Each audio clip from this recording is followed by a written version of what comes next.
Hi, everyone, and welcome back. Over the last few weeks, we've been exploring different aspects of living in remission, from navigating the healthcare system to staying steady in a culture that doesn't always make it easy. This week, we're going to tackle something that every single one of us will face sooner or later: disruptions. I'm talking about the things that throw our routines off track: travel, unexpected illness, stressful deadlines, changes in family dynamics, or even good things like celebrations or big life transitions. Sometimes it's the little interruptions that catch us off guard. Other times, it's the big life events that shake our sense of stability. And here's the thing: it's not just about willpower. Neuroscience tells us that the brain loves patterns and predictability. When those patterns are disrupted, our brain has to work harder, and that extra load can make it harder to keep up the choices that keep us well. This is because predictable routines run through what neuroscientists call the default mode network and habit loops, areas of the brain that handle automatic behaviors without conscious effort. Disruption forces the brain to shift into the executive control network, which requires more energy, attention, and emotional regulation. That shift alone can double the amount of glucose your brain needs. And if you're already stressed, your mental fuel tank may be low. So, today we're going to talk about why disruptions can feel so destabilizing, how to spot the earliest warning signs that things might be slipping, and what you can do in small, doable ways to protect your progress. And of course, we'll talk about how our community can help you hold steady so you're not trying to swim through the turbulence alone. Let's get started. Our brains are pattern making machines. Predictability saves energy because the brain can run on established pathways without having to make fresh decisions all the time. This is why, once a healthy pattern is established, it often feels easier to stick to it in familiar surroundings. Neuroscience research shows that basal ganglia circuits in the brain are responsible for many of our automatic behaviors. When a routine is stable, these circuits take over, allowing the prefrontal cortex, the part responsible for decision making and self control, to rest more often. But when a disruption happens, whether it's a sudden change in your environment, your schedule, or your stress level, the brain has to switch from autopilot to active problem solving. This engages the prefrontal cortex and the anterior cingulate cortex, which monitor conflict and help you adapt. That switch uses more oxygen and glucose, and it ramps up activity in the hypothalamic pituitary adrenal, or HPA, axis, which controls your stress hormones. At the same time, those well worn habit pathways can get interrupted.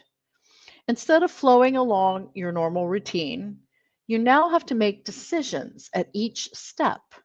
And that's where decision fatigue can creep in. Studies show that decision fatigue reduces activity in the prefrontal cortex, making us more likely to choose whatever feels easiest or most familiar, even if that's not what we truly want. From a neuroscience perspective, this means disruptions aren't just inconvenient, they're biologically harder. When you understand that, you can approach them with more compassion for yourself and more realistic expectations. One of the best ways to protect your progress is to notice the earliest signs that a disruption is affecting you. Sometimes those signs are emotional. You might feel more irritable, anxious, or flat than usual. These mood changes often come from a shift in neurotransmitter balance, like lowered serotonin or dopamine from disrupted routines. Sometimes it shows up as mental chatter, more internal debates about your choices, more bargaining with yourself, or a stronger pull toward old patterns. This chatter often comes from the amygdala, the brain's threat detection center, activating more often. The amygdala tries to pull you toward comfort behaviors when it senses instability, even if those behaviors don't align with your long term goals. Another early sign is a quiet drift away from your support system. You might skip check ins, avoid group calls, or tell yourself you'll reach out later. Neuroscience tells us that isolation increases activity in the brain regions associated with self focus and negative rumination, making it harder to regulate emotions. In our community, we see time and time again how catching these signs early can turn a potential slide into just a small bump in the road. When life gets disrupted, it's tempting to think you need to hold on to everything exactly as it was, but that's often unrealistic. A more effective approach is to focus on your non negotiables, the few small things that help you feel stable, no matter what else is going on.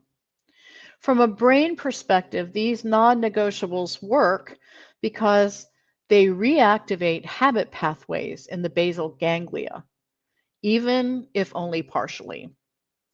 That partial activation helps keep your recovery identity intact and reduces the sense of being off track. These might be micro habits, actions so small you can still do them even in chaos. Micro habits rely on procedural memory, the brain's long term memory for skills and actions, which is less effective by stress than the parts of the brain that handle complex decision making. And here's the mindset shift that makes this work. In a disruption, the goal isn't perfection, it's stabilization. This keeps your neuroplasticity moving in the right direction because your brain continues reinforcing the identity and routines of a person in recovery. When things settle down, you can smoothly return to your full routine without feeling like you're starting over. One of the most powerful protections during disruptions is staying connected to a recovery oriented community. From a neuroscience perspective, being around others who are calm and steady can help regulate your own nervous system. This is called co regulation. It happens because of mirror neuron systems in the brain, which allow us to match the emotional state of those around us. In our community, you can also borrow hope when yours feels low.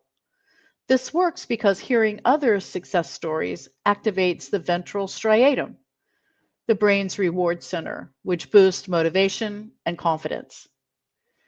And then there's collective problem solving. You don't have to figure it all out alone.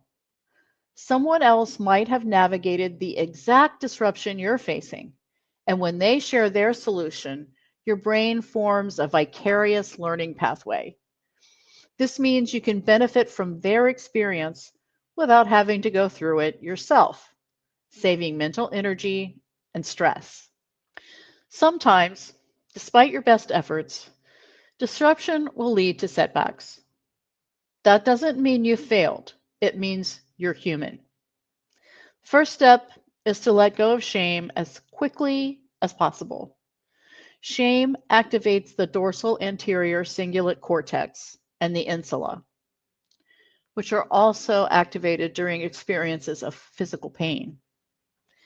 That means shame is literally painful for the brain and it drains the energy you need for recovery. Next, Look at the disruption itself. What specifically threw you off? Was it a change in environment, an emotional trigger, or losing access to your usual support? Identifying the trigger helps engage the prefrontal cortex, which is better at planning and problem solving than the emotional centers of the brain. And finally, we start with compassion.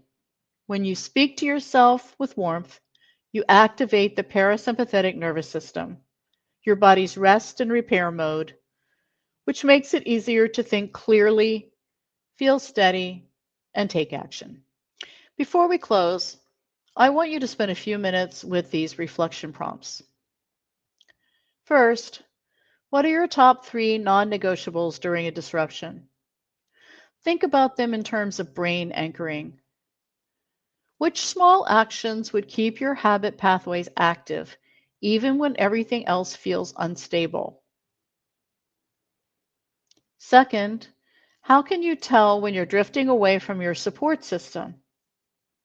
Write down the emotional, behavioral, or thought-based cues that would tell you it's time to reconnect before you lose momentum.